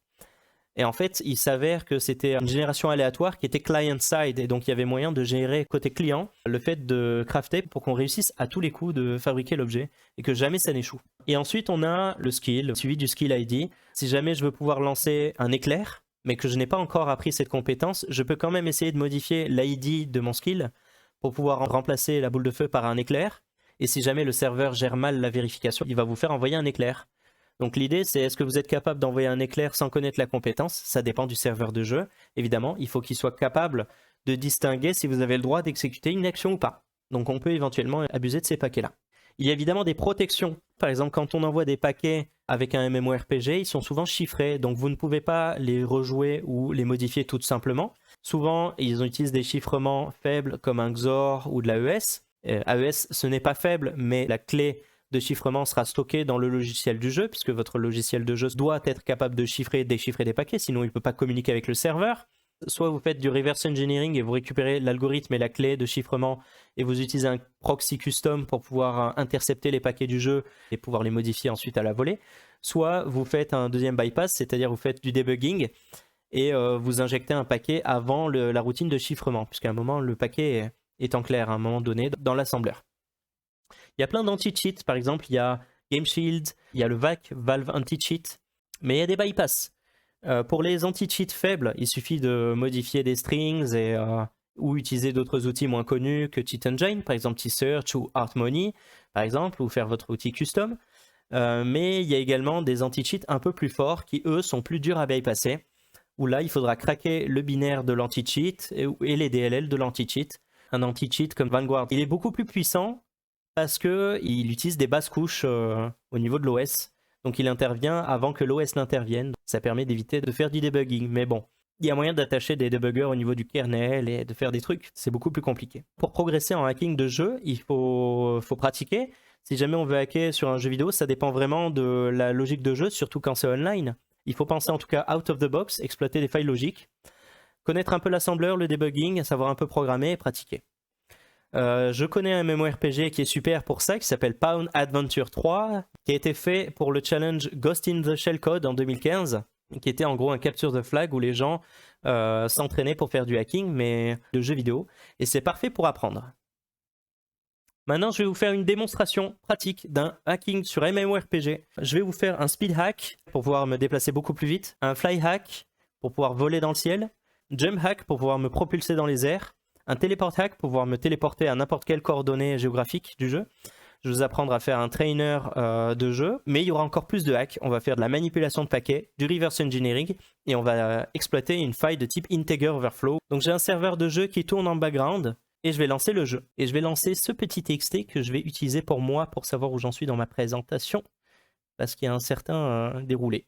Donc je vais créer un compte, je vais créer un personnage, voilà. Et c'est parti, je me connecte au jeu, on peut avoir la vue à la troisième personne, et je me retrouve dans un environnement en 3D. Qu'est-ce que je peux faire? Je peux me déplacer avant, arrière, gauche, droite, sauter. Je peux afficher mon inventaire, je peux afficher mes quêtes, je sais plus où c'est. Voilà, J pour les quêtes, changer ma vue. Je peux utiliser la molette pour me déplacer dans les objets de mon inventaire ici. Mais ici, j'ai rien dans mes raccourcis. Et voilà, je peux me déplacer sur la map. Donc on regarde ici, on voit qu'il y a la lune, c'est joli, c'est beau. Et donc on va se déplacer. Alors ça c'est un jeu qui a été fait avec le Unreal Engine apparemment. Je n'ai pas trop décortiqué plus que ça sur la conception en soi du jeu. Mais je trouve qu'il est plutôt bien fait. Donc soit je fais le tour, soit je saute. Moi je vais sauter directement, c'est plus rapide. Il n'y a pas de gestion de dégâts comme vous pouvez le voir, sinon on aurait pu essayer de trafiquer peut-être dessus. Et on voit ici qu'il y a un objet, on peut l'utiliser pour apprendre un sort. Et là, j'ai appris un sort qui s'appelle Boule de Feu. Great Balls of Fire. Donc je peux lancer des boules de feu, vous voyez. On se croirait dans Skyrim, non? Donc je trouve mon personnage plutôt lent, donc je vais l'accélérer un petit peu. Ça va être notre premier hack du coup. Je vais l'attacher à Pawn Adventure. Je vais attacher Cheat Engine à Pawn Adventure. Et je vais activer le Speed Hack ici. C'est juste une case à cocher. une case à cocher, et voilà, j'ai hacké le jeu. J'ai coché une case, j'ai hacké le jeu, puisque maintenant je peux mettre, au lieu de speed en 1, je vais mettre speed x 10, par exemple. Et là, on voit que je peux me déplacer beaucoup plus vite, comme vous pouvez le voir. Vous voyez? Je me déplace beaucoup plus vite. Vous voyez? C'est beaucoup plus rapide. Hein. Un peu trop, non? Je vais diminuer un petit peu. Attendez, j'arrive là. Je vais mettre à x2. Voilà. Et là, ça va mieux. Et là, j'envoie une boule de feu. Et j'accomplis ma première quête. C'était de débroussailler les herbes. Effectivement, c'est si simple. Vous avez vu le premier hack, le speed hack. Et c'est un hack qui est à peu près universel. Alors, je tue les rats, je suis désolé. Ils sont mignons, mais ils m'attaquent. Donc, sinon, ils vont me mordre. Il y a des vaches aussi qui peuvent être agressives. Et là, voilà. Nous voilà dans le monde de Pawnee Island, qui rime avec Hacking Island. Ici, on voit qu'il y a un personnage, je vais lui parler. Les ours défendent un coffre légendaire, un grand coffre légendaire qui contient un trésor inestimable. Vous voyez, ici, il y a de l'eau pour anecdote. Je peux marcher sur l'eau. Ça, c'est juste pour anecdote. Ici, il y a un coffre et il y a des ours. Vous voyez, cet ours, il m'attaque là. Il s'approche de moi. Il est super accéléré, il est super speedé. Parce qu'on voit son animation qui est ultra boostée. Mais en vrai, il court pas très vite. Parce que le serveur de jeu décide de la vitesse de course de l'ours. Mais mon client de jeu croit que l'ours est super accéléré, donc il le fait courir super vite. Mais il fait un peu du surplace, vous voyez. Quand je vais activer ce coffre, il y a un minuteur de 5 minutes qui va s'activer. Et pendant 5 minutes, il y a des ours qui vont arriver, me foncer dessus. Et je suis obligé de rester dans le cercle de feu là. Et donc c'est impossible. Bon, je vais me barrer parce que c'est trop dangereux ici. Je vais me faire tuer sinon. Ce coffre, je pourrais pas l'atteindre parce qu'il y a des ours qui me foncent dessus. Je pourrais essayer d'augmenter ma vie ou de figer ma vie à 100, mais encore une fois, ma vie et mon mana sont gérés côté serveur, donc je ne pourrais pas me donner vie infinie. Je vais juste mourir. Qu'est-ce que je peux faire d'autre? Je peux esquiver les ours tout le temps. Je peux peut-être aussi essayer de faire un fly hack pour essayer de jumper sur l'arbre, pour essayer d'être à l'abri des ours. Comme ça, ils seront autour de l'arbre et ils ne pourront pas m'attaquer. C'est un truc que j'ai déjà fait. Sauf que si vous faites ça, quand il reste 1 minute, les ours vont se mettre à sortir des AK-47 et vous tirer dessus. Allez savoir le délire. Non seulement il ne faut pas que les ours vous atteignent, mais il faut qu'en plus les ours ne puissent pas vous voir. Et donc la solution, c'était peut-être en l'évitant, Secfaute. Super remarque. Sauf que quand on essaie de l'éviter, encore une fois, l'ours peut sortir la AK-47, donc vous serez à la portée de l'ours et il pourra vous tirer dessus. Si jamais vous jouez avec l'axe Z trop loin en hauteur, vous sortirez du cercle et vous ne pourrez plus faire ça. Potion de vie répétée. Eh bien non, il n'y a pas de potion de vie dans ce jeu. Donc non, Invisible Hack, ce n'est pas possible dans ce jeu-là, puisque je peux devenir invisible à mes propres yeux, mais pas aux yeux des autres joueurs, puisque c'est le serveur de jeu qui me fait m'afficher aux autres. Donc il envoie la donnée aux autres joueurs, comme quoi il y a moi qui suis là. Se mettre sous le sol, excellente remarque d'Urzel. Alors c'est possible d'être sous le sol, mais il faut être pas loin du niveau, parce que si on est un peu trop en dessous, ben on sort du cercle en fait. Ils ont fait un cercle très strict sur la hauteur de l'axe Z. Super speed rapide. Et non, parce que du coup, il y aura trop d'ours. À un moment, il y aura tellement d'ours que tout le cercle sera rempli d'ours. On ne peut pas up ses dégâts vu que c'est côté serveur. Exactement, Miromachi, ça ne marche pas non plus. Se transformer en Staline, ouais, bah, ça ne marche pas non plus, parce que la transformation en Staline semble gérer côté serveur, je suppose. Ou pas gérer, du coup. Mais en gros, il y a une idée. Il y en a 3, on va dire. Il y en a 3. Il y en a une, c'est se téléporter dans l'arbre. Mais il me semble que l'arbre n'est pas assez épais pour recouvrir tout notre corps, donc ça ne marche pas. Vous voyez, c'est un peu comme si je voulais rentrer dans cet arbre, je vais un peu déborder. Autre possibilité, c'est peut-être essayer de se téléporter dans le coffre. Et ça, c'est ce qui marche bien, c'est ce que j'ai fait. Ça marche super bien. On se téléporte dans le coffre. Comme ça, les ours ne peuvent pas nous voir. Sinon, on se téléporte sous terre, mais dans ce cas-là, il faut qu'on arrive à stabiliser notre caméra pour empêcher qu'il y ait la gravité. Maintenant qu'on a vu le speedrun, j'ai fait un fly hack. La valeur était entre 209 et 210. Donc je vais chercher tout ce qui est valeur de type float, parce qu'il s'avère que c'est un flottant. Les valeurs X, Y, Z sont souvent soit des entiers, soit des flottants, soit des doubles. Between entre 209 et 210. Maintenant, je cherche tout ce qui vaut entre 98 et 99. Sinon, il faudra chercher une valeur inconnue et dire ça a augmenté, ça a diminué, ça a augmenté, ça a diminué, ça a augmenté, ça a diminué. Et non-stop et le faire plein de fois.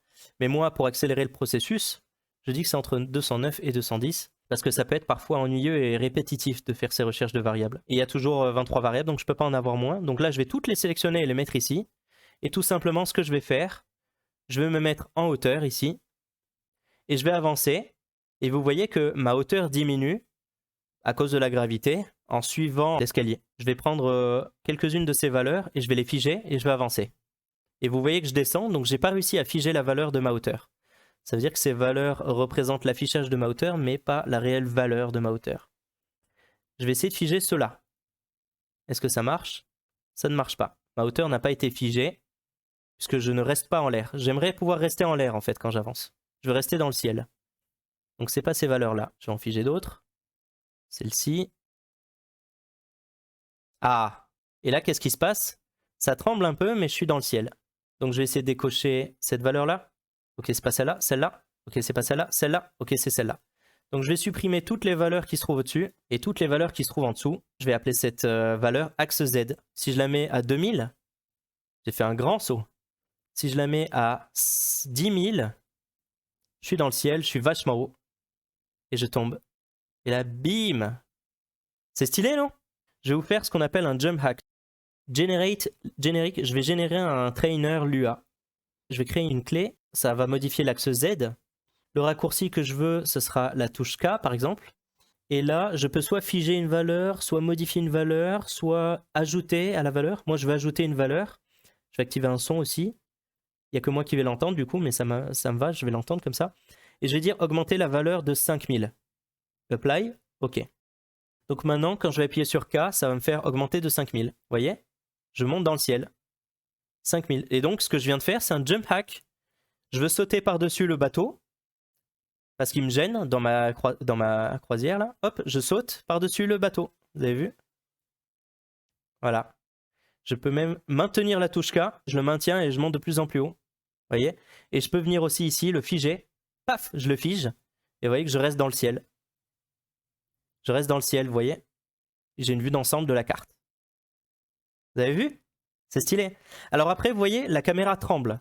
Si elle tremble, en fait, c'est parce qu'il y a la gravité qui essaie de modifier la valeur. Et moi, mon client qui dit non, en fait, remets-la. Donc elle descend et remonte, elle descend et remonte, elle tremble en fait comme ça. Pour faire ça, il faudrait que je modifie la notion de gravité. Je peux pas me déplacer facilement parce que je suis en pleine chute. Je suis en train de tomber non-stop en fait. Donc j'ai du mal à me déplacer. Donc là, je vais défriser ça, hop, et je retombe. Donc voilà comment faire un jump hack et un fly hack, puisque le fly hack, ce n'est rien d'autre qu'un jump. Je peux m'envoler dans le ciel. Je maintiens, je maintiens, je maintiens, je clique, je clique, je clique. Je dézoome en gros. Je monte, je monte, je monte, je monte. Et vous voyez que l'île, elle est vachement cool parce qu'elle est en forme de poney. C'est un petit délire de hacker en gros, c'est Pawny. Le fait de pound un serveur. Est-ce que vous voyez quelque chose d'étrange? Je monte tellement que je vois les limites graphiques du jeu. On voit que c'est un carré. Vous voyez quelque chose d'anormal là, non? Vous voyez ici, il y a une île. Elle se trouve derrière la montagne là. Vous voyez comme la montagne semblait petite? Voilà. Et maintenant, par contre, je vais augmenter ma vitesse. Vous imaginez bien que explorer à l'aveugle dans ce jeu, il est fait pour être hacké ce jeu. Donc explorer à l'aveugle sans savoir que l'île se trouve là-bas, vous allez mettre une plombe à retrouver l'île. Là, je suis en x50, donc c'est vachement long. Ah, je vois l'île. Et donc si on regarde un peu plus loin, c'est où là-bas? Ah oui. C'est le Cow King là. Il envoie des éclairs et il est intuable. Donc moi, il faut que je parle à ce personnage. Je vais te donner un cube magique qui permet de récupérer le pouvoir de la vache. Hop, j'ai cliqué sur la vache et donc j'ai récupéré son pouvoir d'éclair électrique. Et voilà, j'essaie de le tuer. J'essaie de tuer la vache avec son pouvoir d'éclair électrique. Voilà, je l'ai tué et j'ai accompli la quête. Hop, et j'ai ramassé son objet. C'est des munitions de fusil. Et donc maintenant, je vais peut-être pouvoir aller ouvrir le coffre. C'est la vache de Kung Pao. Et c'est super, parce que maintenant, j'ai récupéré dans mon inventaire des objets. J'ai récupéré un flag. The key is I should use the dynamic link. Voilà. Donc ça, c'était le flag pour valider un des challenges lors de la Ghost in the Shell Code compétition de 2015. Mais nous, on s'en fout, on veut juste s'amuser.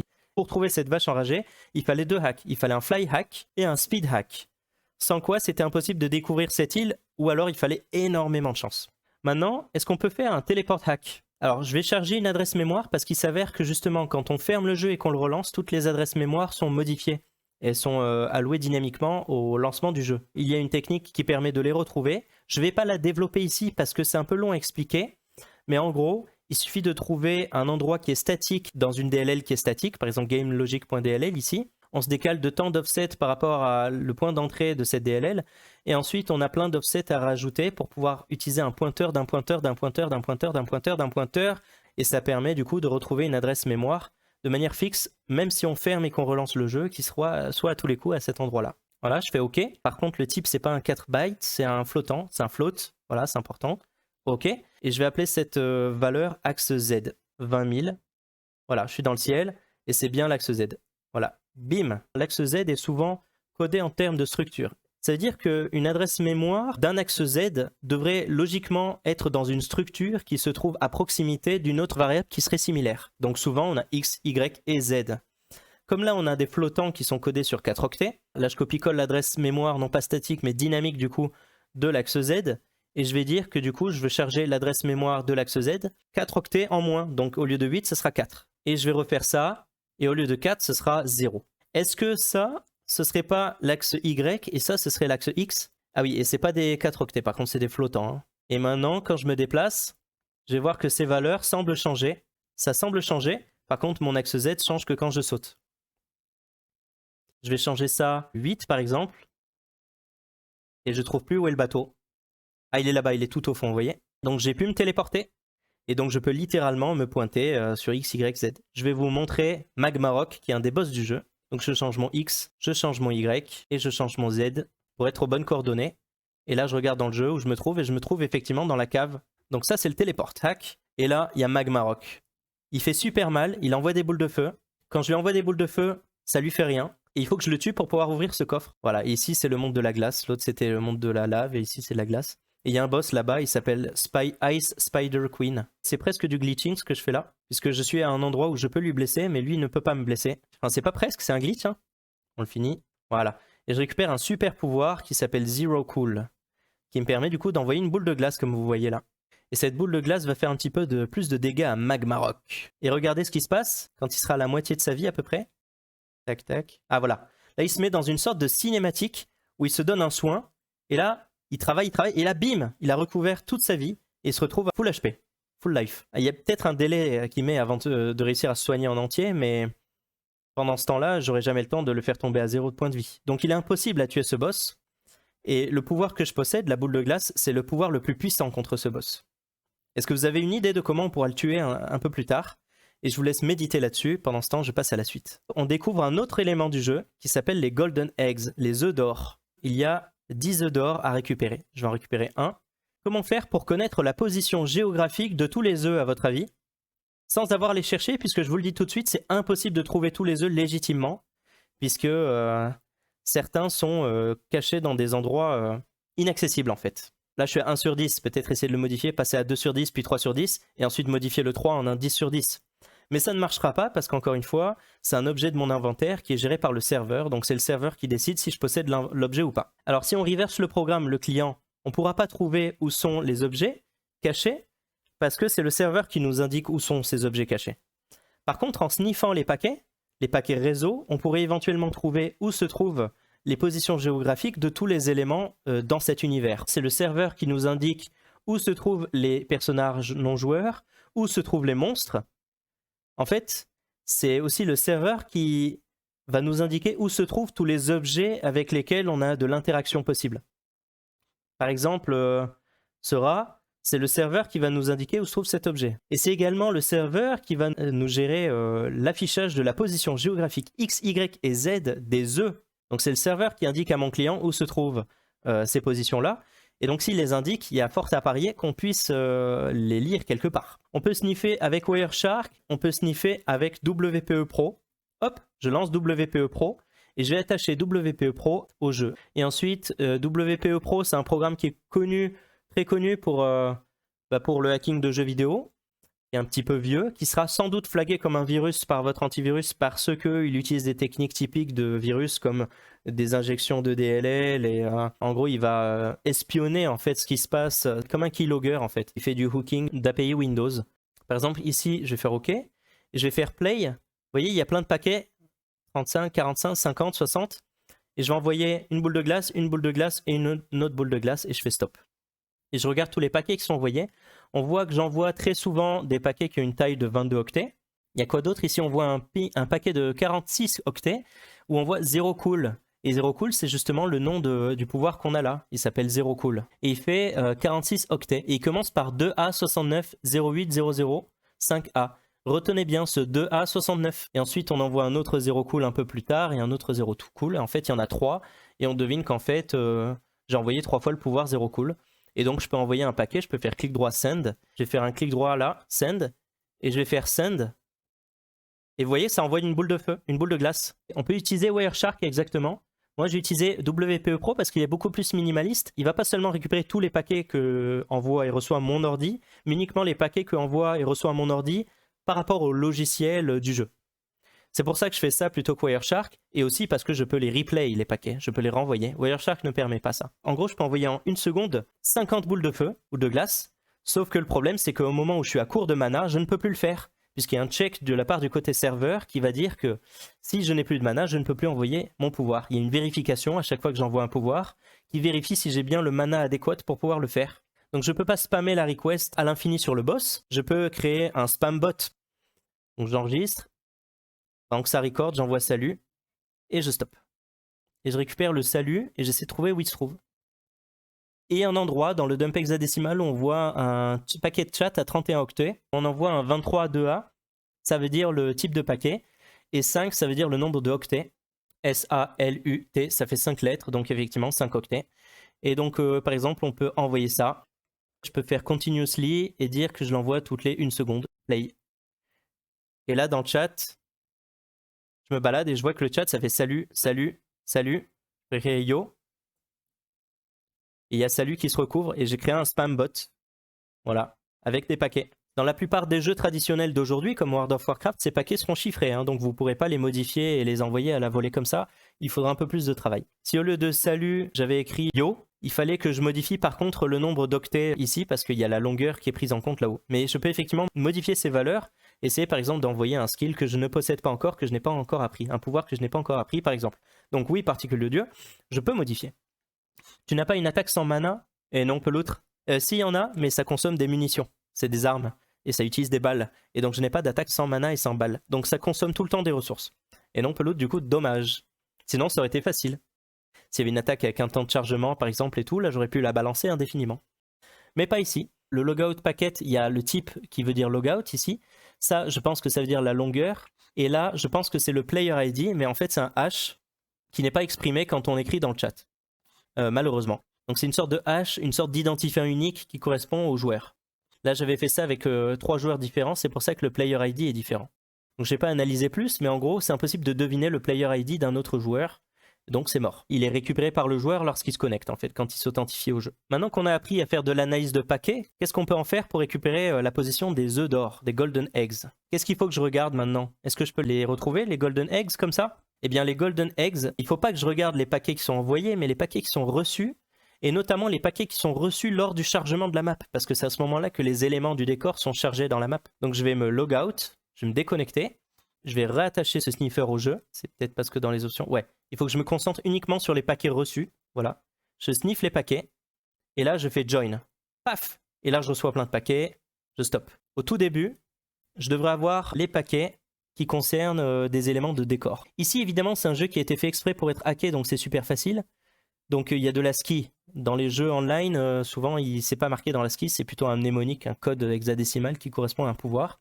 Mais là, on voit Great Balls of Fire, Lost Cave Bush, ça c'est la cave où se trouvait Magma Rock, Bear Chest, ça c'est le coffre des ours, Cow Chest, et à chaque fois, on voit un élément suivi d'un truc qui fait 4 octets, un autre paquet qui fait 4 octets, et un autre paquet qui fait 4 octets, et ensuite un autre élément éventuellement, et ainsi de suite. Lava Chest, et j'avance. Gunshop, Farmer, Michelangelo, ça c'est les PNJ, et là on voit Golden Egg 1. Et Golden Egg 1, c'est suivi de un paquet de 4 octets, un paquet de 4 octets, un paquet de 4 octets, et ensuite des octets nuls, nul. Ensuite un autre truc qu'on retrouve régulièrement, et un autre truc régulier, suivi de Golden Egg 2, suivi de 4 octets, 4 octets, 4 octets, et ainsi de suite. Vous voyez? À votre avis, c'est quoi ces 4 octets? Vous l'avez compris, ce sont les coordonnées géographiques. Donc en gros, on a le Golden Egg 1, c'est l'élément, suivi de la position X, Y et Z. Sauf que là, c'est en hexadécimal. Il faut convertir la valeur en hexadécimale entière. Il faut la convertir en une valeur flottante à virgule, du coup.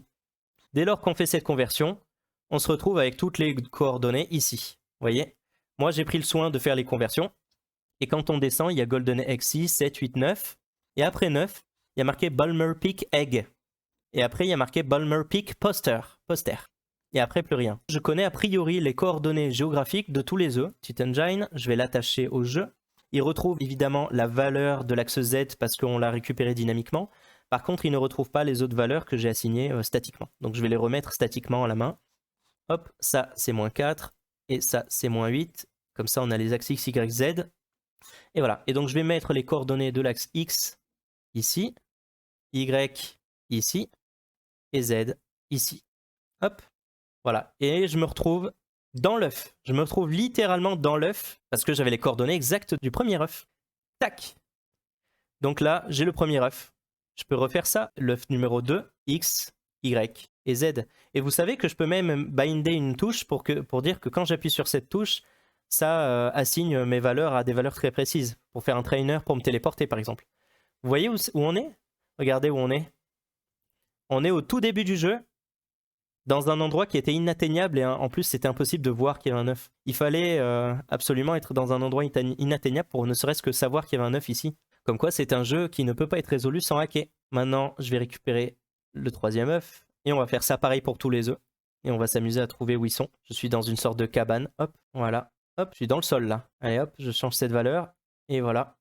Et je me retrouve sur un œuf. Ah voilà, voilà, ici. Hop, on n'a pas fini, il nous manque un 10e œuf. Donc on va se téléporter sur le 10e œuf qui s'appelle pas œuf 10, mais il s'appelle Balmer Peak Egg. Donc on se dit c'est un peu bizarre, mais on s'en fiche, on va y aller quand même. Hop, on s'est téléporté dessus. Et normalement, il est à mes pieds. Mais là, on voit qu'il n'y a rien. Donc là, c'est très curieux ce qui se passe ici. Normalement, il y a un œuf qui devrait être là. Et on ne sait pas pourquoi il n'est pas là.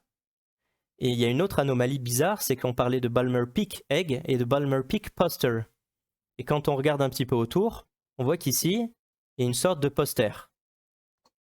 On ne sait pas si c'est un rapport. On est un peu coincé ici et on est obligé de faire du reverse engineering pour regarder un petit peu plus attentivement ce qui se passe. On a affaire à un jeu qui a été adapté pour être facile à reverser. Quand on reverse le jeu, on s'aperçoit que tout est dans la DLL GameLogic.dll. Et donc c'est cette DLL qu'il faut reverser. Il y a les informations de debug, les symboles de debug qui sont disponibles ici, qui permettent de retrouver en partie le source code lors du debugging. Donc ici, on a des informations de debug tellement poussées que c'est presque comme si on avait le code source en fait. Dans la vraie vie, évidemment, on ne vous fournit pas les informations de debug, mais là, c'est à des fins pédagogiques. Donc là, je peux juste faire CTRL F et chercher une fonction qui aurait le mot œuf dedans. Et on voit Golden Egg Pickup, Balmer Peak Egg. Donc je vais taper Balmer Peak Egg et je vois qu'il y a l'objet Balmer Peak Egg qui contient une méthode qui s'appelle CanUse. Et moi, j'aimerais bien CanUse sur cet objet puisque j'aimerais bien le ramasser. Donc je vais double-cliquer sur ça et on regarde un petit peu l'assembleur à quoi il ressemble. Du coup, on a ici un truc qui s'appelle Balmer Peak Secret. Donc apparemment, ça va invoquer une fonction qui est récupérée de Balmer Peak Secret. Dans la fonction Balmer Peak CanUse. On fait X pour regarder les Xrefs. Il est à la fois dans cette fonction dans CanUse, là où on se trouve, mais il est également dans Balmer Peak Poster, Damage. Quand on cherche Balmer Peak Poster, on voit que les seules interactions qu'on a, c'est Can be damaged, Damage. Et en gros, la seule interaction qu'on peut avoir avec le poster, c'est lui faire des dégâts. Ce qui est assez étonnant, puisque d'habitude, la méthode Damage, c'est quelque chose qu'on trouverait sur les monstres, pas sur des objets. Et apparemment, celui-ci est un objet un peu différent. On voit ici qu'il y a Cowboy Coder. Donc ici, il y a une vérification. Il y a un truc conditionnel qui vérifie s'il y a Cowboy Coder. Ensuite, il y a toute une routine bizarre qui se fait. Et ensuite, il y a Balmer Peak Secret. Si jamais on n'a pas de dégâts qui est fait, on va directement vers la fin. Si jamais on a Cowboy Coder, qui est une arme dans ce jeu, qui est un pistolet qui s'appelle Cowboy Coder, on se retrouve dans cette routine bizarre qui a priori déclenche ce qu'il faudrait pour faire le Balmer Peak Secret. Donc on se dit que peut-être, si jamais on fait des dégâts avec une arme qui s'appelle Cowboy Coder dans le poster, ça pourrait faire apparaître le dernier œuf d'or. La seule faille dans mon plan, c'est que je n'ai pas l'arme Cowboy Coder, malheureusement. Et je vais essayer d'aller l'acheter, je sais plus, c'était dans une maison par là. Ah, il vend le Cowboy Coder, yes, je l'achète. Je vais me téléporter sur le poster. Voilà, je suis téléporté dans un poster, l'œuf n'est pas là, on voit bien qu'il n'est pas là. Je récupère mon flingue, mon pistolet là, je vais tirer une balle. J'ai fait des dommages, j'ai fait des dégâts sur le poster. Et là, qu'est-ce qu'on voit ? Bim! Et on a un œuf. Et je récupère, et j'ai réussi la quête, et voilà. On a récupéré le flag. Il y avait d'autres choses intéressantes à admirer sur ces paquets. Il y a la position. Par exemple, si on a une position 1, 2, 3, on comprend très vite qu'il y a un paquet qui correspond à X, Y, Z. Et ça, c'est la position du regard. C'est une sorte de vecteur directionnel de regard. Quand on envoie une boule de feu, ça envoie ça. Ça, c'est la chaîne de caractères qui dit boule de feu. Mais cette chaîne de caractères, il faut qu'on ait la bonne longueur ici. Sinon, ça marche pas. C'est pour ça qu'on peut modifier les valeurs, mais il faut vérifier le checksum ici, en gros. Ici, c'est la position dans la direction dans laquelle on envoie. Le chat, on a vu, il y avait plein de trucs qu'on pouvait analyser par rapport au paquet. Maintenant, le chest challenge. Je vais me téléporter dans le coffre, là où il y avait les ours. Hop, je me retrouve dans le coffre. Et hop, j'active la quête. Et là, il y a 5 minutes chrono qui se déclenchent. Je suis dans le coffre. Vous voyez, il y a un peu d'or ici, c'est magique. Je suis dans le coffre, là où il y a les ours. Donc les ours vont essayer de m'atteindre et au bout d'une minute vont essayer, s'ils me voient, de me tirer dessus avec une AK-47, mais ils ne pourront pas parce que je suis caché dans le coffre. Et au bout des 5 minutes, j'aurai réussi la quête et le coffre va s'ouvrir et je pourrai récupérer le trésor. Pendant que ça fait ça, on va reverser tout ce qui est en rapport avec Magma Rock pour essayer de voir s'il est vraiment possible de faire un Integer Overflow pour pouvoir tuer le boss ou pas. Magma Rock Fireball, Get Direct Damage, donc il peut recevoir des dommages. Et en fait, il a Get Max Health, donc sa santé max. Quand on regarde cette fonction, récupérer la valeur max des points de vie de Magma Rock, Get Max Health, on voit qu'il move dans EAX une valeur en hexadécimal qui vaut 2710H. Si je fais clic droit pour l'afficher, non pas en hexadécimal mais en décimal, parce que c'est plus intelligible pour moi, je vois que son nombre de points de vie maximum est de 10 000. On retient que son nombre de points de vie vaut 10 000 du coup. Il peut avoir des méthodes du style quand il est mort, quand il reçoit des dégâts, quand il devrait attaquer, quand il devrait se soigner, ça c'est dans Tic. Mais la seule interaction qu'on peut faire, c'est damage, parce que c'est la seule chose qu'on puisse faire à Magma Rock, c'est lui envoyer des dégâts. Et on regarde un petit peu comment ça marche. Quand on veut faire des dégâts, ça compare une valeur à 1. En fait, pour comprendre ce à quoi ça correspond, il faut aller dans les énumérations ici, unhide toutes les énumes qu'on peut avoir ici, unhide, voilà, et unhide. Et ici, on voit qu'il y a un truc qui s'appelle damage type ici, et on a physical damage qui vaut 0, fire damage qui vaut 1, cold qui vaut 2, et shock qui vaut 3. Donc en gros, une attaque physique de feu, de froid ou d'électrique. On voit qu'en gros, il compare si ça vaut 1. En gros, si c'est du feu. On compare si ça vaut boule de feu. Ok. Jump if not 0. Si jamais ce n'est pas égal, on va rencontrer la valeur vraie ici. Ça, c'est quand c'est du feu. Donc, je vais le mettre de couleur rouge pour qu'on sache que c'est du feu. Et ici, c'est si jamais c'est autre chose. Si pas feu. Si pas feu, on regarde si ça vaut 2. Et 2, ça veut dire glace. Et jump if 0. Donc, si jamais c'est vrai. Donc, si jamais c'est de la glace, ici, on fait des dégâts. Donc on envoie complètement les dégâts de glace. Par contre, si jamais on est là, cette fonction est un peu plus complexe à décortiquer, mais ça va afficher la moitié des dégâts. Donc en gros, ça, c'est un bloc de glace, ça fait très mal, on envoie full dégâts. Et ça, c'est des dégâts, en gros, si jamais c'est physique ou électrique, on n'envoie que la moitié des dégâts. Donc ce qui nous intéresse, c'est le bloc des dégâts de feu. Ça fait un truc très bizarre, et donc il faut qu'on comprenne ce que ça fait exactement. Ici, il y a un move EAX qui vaut 10 000 en fait en décimale, donc je vais le placer en décimale pour qu'on comprenne mieux. Et ici, il y a un négatif, ça veut dire soigner en fait. On est en train d'infliger des dégâts, mais qui seront négatifs, donc c'est équivalent à faire du soin. Donc en gros, on est en train de soigner le boss quand on lui envoie une boule de feu. Ce qui est particulier maintenant, c'est que en gros, si jamais ses points de vie sont inférieurs à 10 000, on peut le soigner. Mais si jamais c'est égal à 10 000, on ne peut plus le soigner. Mais qu'est-ce qui se passe si jamais son nombre de points de vie est supérieur à 10 000? Si jamais il a 10 002 points de vie par exemple, eh bien on pourrait contourner cette protection. Le code ne prend pas en compte cette situation parce que c'est impossible d'en arriver là. Mais si jamais on y arrivait, on pourrait le soigner. On pourrait lui envoyer plein de boules de feu jusqu'à ce que mort s'en suive en fait. Jusqu'à ce qu'il atteigne une valeur tellement énorme qu'il dépasse la valeur max signée pour que ça puisse marcher. Il faut qu'il y ait premièrement un integer overflow, c'est-à-dire qu'on puisse infliger des dégâts négatifs, c'est-à-dire le soigner, tellement fort que en gros ça puisse le tuer. Il faudrait qu'il y ait une variable qui soit signée pour les points de vie du boss. Mais il faut également qu'il y ait une autre faille, un problème de if conditionnel qui fait qu'on peut se retrouver dans une situation où on arrive à le soigner parce que en fait il a dépassé la vérification de la boucle, il se trouve à plus de 10 000 points de vie. Maintenant il faut encore une troisième vulnérabilité pour pouvoir le faire passer à plus de 10 000 points de vie. Quand on regarde la fonction tick, il y a une fonction qui s'appelle heal et on n'a même pas besoin de la comprendre en fait. Juste dans le jeu, on avait vu tout à l'heure que quand on avait le boss qui avait atteint 5000 points de vie, il s'était mis à se soigner. Si jamais le boss se retrouve avec 4000 points de vie, il va pas se soigner jusqu'à 10 000 points de vie, mais il va se soigner de la différence entre 10 000 et 4000. Donc 10 000 moins 4000, ça fait 6 000. Donc il va s'ajouter 6 000 points de vie. Donc si jamais il se retrouve à 4000, il va y avoir 2-3 secondes avant qu'il se retrouve à plus 6 000 points de vie, et donc retrouver ses 10 000 points de vie originels. Est-ce que vous voyez la faille ici pour pouvoir le faire passer à plus de 10 000 points de vie? C'est une faille qui serait non pas côté client du coup, mais côté serveur, puisqu'on est en train de faire bugger le comportement du jeu côté serveur. Vous vous souvenez? Le boss, quand il avait atteint 5000 points de vie, ou moins, il se mettait à mettre un pouvoir de feu autour de lui, comme ça, pendant 2-3 secondes, et puis après, ça lui donnait 5000 points de vie d'un coup. Mais en fait, cette routine de soins, elle dure 2 ou 3 secondes avant qu'il se soigne vraiment. Ça veut dire que pendant ces 2 ou 3 secondes, on peut le soigner. Donc par exemple, le boss se retrouve par exemple à 5000 points de vie, et là il se dit, je me soigne de 10 000 moins 5000 égale 5000. Et là il se dit, je prends plus 5000 dans 5 secondes. Mais pendant ces 5 secondes, il est toujours à 5000. Donc on peut le blesser encore pour le faire passer à 4900, ou alors on peut le soigner pour le faire passer à 5100. Si on le soigne pour le faire passer à 5100, avec 5 ou 6 boules de feu, il va se retrouver avec 5100 plus 5000. Et il va se retrouver du coup à 10 100 points de vie. Donc boule de feu pendant l'animation, exactement home. C'est exactement ça. Et donc il explose, exact. À la fin il pète complet, hein, parce qu'il n'est pas à 0 points de vie, hein, il est à moins 4 milliards. Donc ça fait mal. Hein. Là il y a les noms des fonctions et tout. Vous ne pourrez pas faire CTRL F sur World of Warcraft ou autre, parce qu'il n'y aura pas les informations de debug. Et donc c'est beaucoup plus compliqué. Et beaucoup d'heures pour comprendre vraiment comment marche un jeu. Je vous rappelle encore une fois qu'il y a un demi-million de lignes de code pour certains émulateurs de World of Warcraft.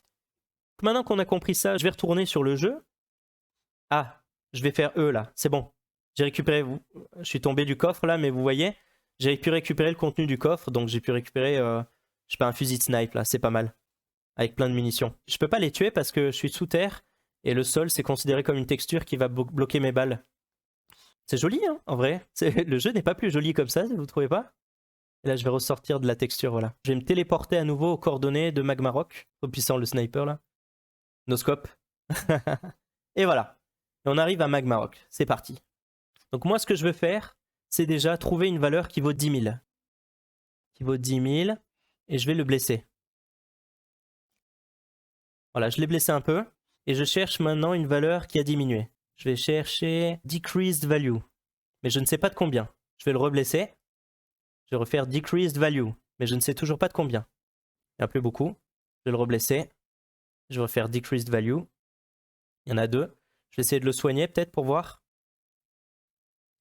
Voilà, je l'ai soigné normalement. Il y a ces 2 valeurs qui sont à 10 000. Donc je vais noter ces 2 valeurs juste là. Hop. Donc ça c'est HP Boss. HP Boss. Je pourrais modifier ces 10 000, mais ça va se modifier que localement à mon ordinateur. Je n'aurai pas modifié la vraie valeur. Donc je vais décaler ça pour voir vraiment la valeur qui est à 10 000 ici. Jusqu'à ce qu'il soit à peu près à 5 000. Et à 5 000, je ferai attention. 7 300. On continue. 5 050, 5 022. Je recharge.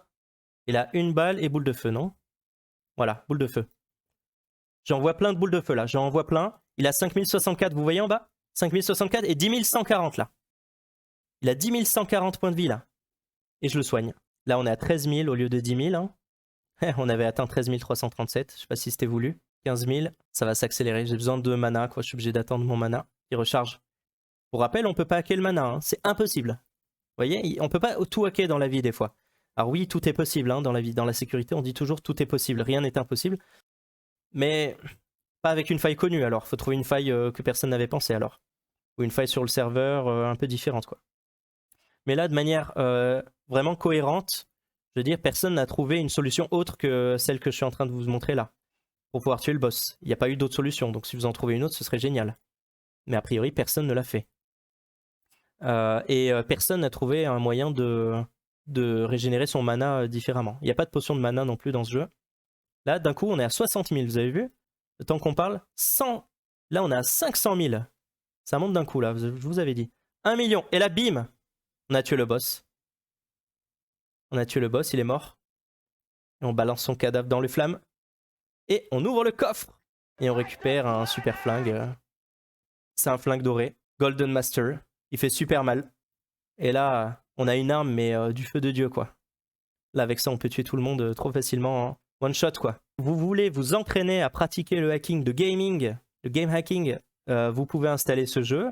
Il s'appelle Pawn Adventure 3. Donc je vais augmenter un peu ma vitesse là. Je me trouve un peu lent. Voilà. Pour venir tuer des ours. Ah voilà. Ah oui, on voit plus mon flingue. La texture de mon flingue a bugué. Tellement que je suis allé vite. Le speed hack a un peu cassé ça. Vous voyez, pareil, ces textures ont eu du mal à se charger. Donc c'est bugué. Mais là, je peux tuer les ours en one shot, quoi. Ils insinuent que si on a tué Magmarock, c'est qu'on est vraiment trop fort, quoi. Voilà à quoi ressemble le game hacking. Et voyez l'île avec la fameuse Hacking Island. On s'arrête là-dessus et ça va être la fin de la présentation du coup. J'ai encore 2 slides pour terminer. Pendant cette présentation, je vous ai montré comment faire un speed hack, un fly hack, un jump hack, un teleport hack, comment faire des trainers, comment manipuler les paquets, comment faire du reverse engineering sur ces paquets et même sur le code en assembleur, comment faire une server-side integer overflow, donc un integer overflow du côté serveur pour pouvoir tuer un boss qui était techniquement intuable. C'était impossible à tuer. Il y a pas mal de protections qui existent aujourd'hui. Si on va sur World of Warcraft, c'est pas du tout le même monde, c'est plus compliqué. Néanmoins, on a toujours des techniques comme le speed hack ou le fly hack par rapport à l'axe XYZ qui peuvent exister. Et pour les jeux offline, on se régale quoi, juste on se régale. Le game hacking, c'est à peu près équivalent au hacking. C'est pareil, sauf que c'est plus drôle. Quand les choses sont plus ludiques, on apprend mieux. Évidemment, plus on est compétent, plus on arrive à hacker. Et plus on est passionné, plus on arrive à être compétent et ainsi de suite. On ne peut pas tout gérer du côté de serveur. Donc, il y a certains moments où on est obligé de faire confiance pour certaines tâches au client de jeu. Par exemple, sa position, sa vitesse, à quelles coordonnées il se trouve. Si je me suis intéressé au hacking et au pentesting, ce n'était pas pour prendre le contrôle de serveur ou pour faire des trucs illégaux, c'est parce que juste je trouvais le hacking de jeux vidéo cool. Quand je voyais un cheat, il y avait plein de gens sur les forums qui disaient « Ah, je veux le cheat, je veux le cheat ». Et moi j'étais là « Mais non, je veux pas le cheat, je veux savoir mais comment ça marche, comment il a fait pour trouver ça, c'est incroyable. Comment il a réussi à trouver ça. C'est une façon de penser incroyable. Comment il a pu imaginer faire ça en fait. C'était un mindset, c'est une façon de penser. Pourquoi il a voulu rentrer une donnée qui n'existait pas? Pourquoi il a voulu rentrer une donnée différemment quoi. Et c'est là qu'on apprend la mentalité du hacker finalement, complètement identique au hacking. Complètement, sauf que là on est sur un client de jeux vidéo et non sur un client web. Et si cette chaîne de hacking vous a plu, n'hésitez pas à follow ma chaîne. Ici on fait également du hacking, du game hacking, mais aussi du gaming. N'oubliez pas qu'il faut hacker, qu'il faut apprendre et qu'il faut jouer, mais qu'il ne faut pas pourrir le jeu des autres. Donc hacker pour apprendre, et apprenez pour hacker, et jouer pour le plaisir de jouer, mais pas pour le plaisir de hacker sur une communauté où ça pourrait pourrir le jeu des autres. C'est inutile, ça ne sert à rien. Ça sert à quoi d'avoir un bot qui joue au jeu à votre place? Ça ne sert à rien. Ça sert à quoi d'avoir 1 million de gold? Vous avez fini le jeu en 10 minutes. Bon ben voilà, vous avez acheté un jeu 50 €, vous l'avez déjà fini. Ça sert à quoi? Vous avez tiré aucun plaisir. Le jeu est déjà fini, vous pouvez le désinstaller. Ça sert à rien. Donc si vous avez fini un jeu et que vous avez profité, vous pouvez hacker un peu ce jeu pour bidouiller, pour le plaisir d'apprendre à hacker et pas pour le plaisir de tricher. Entraînez-vous avec Cheat Engine sur le tutoriel, puis sur des jeux hors ligne, Game Boy Advance, des trucs comme ça.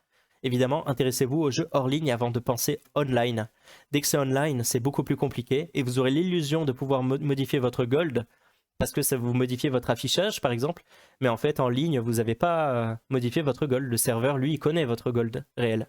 Ne lancez jamais Cheat Engine si vous avez Steam ouvert parce que Steam va détecter que vous avez lancé Cheat Engine et donc va vous kicker. Et si vous faites trop de bêtises avec, il va non seulement vous détecter, mais il peut vous bannir. Donc ne faites que des choses que si vous savez ce que vous faites. Par contre, il y a des tutos pour savoir comment bypasser un anti-cheat. Et le VAC de Valve apparemment est facile à bypasser, c'est pour ça qu'il y a tant de hackers. Game over. C'est la fin. Et pour info, mes références, je me suis beaucoup inspiré de Guided Hacking, d'un PowerPoint ici qui explique l'anatomie de l'exploitation d'un MMORPG, et la chaîne YouTube de Live Overflow qui est super, et quelques chaînes YouTube. Ciao ciao tout le monde. Et n'hésitez pas à follow ma chaîne, hein.